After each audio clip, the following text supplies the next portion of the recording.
Alright there, so Random Ross here, YouTube, and today, well, I think it was yesterday, A Nightmare on Elm Street reached 30.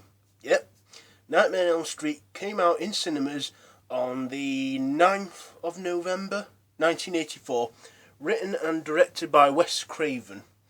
And also, this film, now I'm just going to do a review on the first Nightmare film. I'm not going to bore you with the others like I did in the previous video. So, Nightmare on Elm Street, it starred many not well-known actors. It had Johnny Depp in it, and also it starred series regular Robert Englund, who has done many other films, but he will always be known for doing Freddy. And certainly to me he will. So let's get started. Nightmare on Elm Street, I just told you when it came out, written and directed by Wes Craven. The film starts where somebody's, making a bladed glove with knives for fingers on this hand. And then a young girl, Tina, she is in some sort of place like a boiler house or something, and then sees this strange man in a striped jumper or something, Freddy Krueger. So yeah, she tells her friends about the whole nightmare experience, and then after some sex scenes, she gets killed by Freddy in her dreams. I've got to warn you, I've got spoilers in this, so anyway, she's dead, and the main girl in it, Nancy, and her boyfriend, I can't remember his name now, but he's played by Johnny Depp. She wants to find out why and what happened with Tina, and see if her boyfriend did kill her, because he was there when she was getting killed in her dreams. She discovers that Freddy was a child molester, serial killer, the Springwood slasher, and he sexually abused them and everything as kids, and it was all repressed memories. He got away with it all. The parents of Springwood took matters of justice into their own hands, and then she has to find out how to stop Freddy, and to stop him it's through fear, through not fearing him, because fear makes him stronger and he thrives off it. He literally thrives off fear. So, one by one, all Nancy and her friends, including her boyfriend, are picked off one by one by Freddy.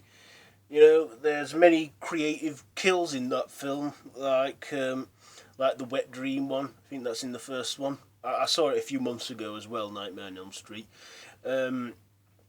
Gets drowned in his waterbed, wet dream.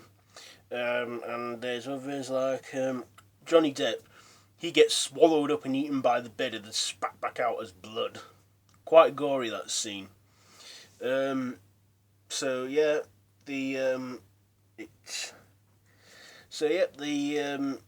anyway, in the end, Nancy seems to be the only one left. One of the scenes that I do kind of do like, and it's a bit creepy, is when Nancy's in the bath singing that 1, 2, Freddy's coming for you, and his hands like rising out of the bath water when she's in the bath. She finds out how to stop Freddy, and she stops fearing him. She makes friends with Coffee, and she's not bothered by him and not scared of him. In the end, he just fades away because no one fears him. So anyway, at the end, it's just like a typical horror film, and the terror is over. Well, sometimes the terror is over, but sometimes it isn't. Nancy, gets on with her life, gets in a car, goes to school. The car roof closes up, and it's the same matching stripes as Freddy's jumper. And then Freddy jumps through the door and drags her mother away, and then that's when the film ends. But it's a cult hit to this very day. Nancy came back in the third instalment, Wes Craven didn't want a sequel, but they just went ahead and did it anyway.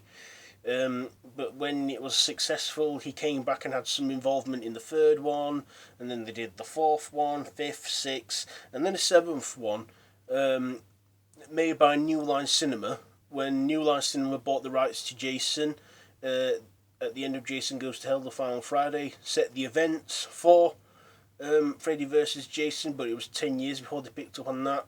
Both the characters, Freddy and Jason, managed to squeeze in another film between Freddy vs. Jason. And Freddy vs. Jason was the last time Robert Englund played Freddy Krueger. And then he was played by Jackie Earle Haley in the 2010 remake. I don't think that's really as good. It's remakes, they're all hit and miss. They're either good or they're bad. Nightmare on Elm Street 2010 remake just sort of, because Freddy from Robert Englund, he had quite a lot of, he was quite humorous, quite comedic. They put a lot of comedy in him, but in the remake they sort of explore Freddy's darker ground. He's like more serious, more sinister and evil. So yep, that's my review. Wes Craven, I don't think he had any idea how big this film would actually be. So that's it for this video. If you want to see my other videos, then they're all on my channel. If you let me know what you think of Nightmare on Elm Street in the comments below. And yeah, till next time, goodbye, friends. Oh yeah, and subscribe for more. I'll see you after this one. I wear fez now. Fezzes are cool.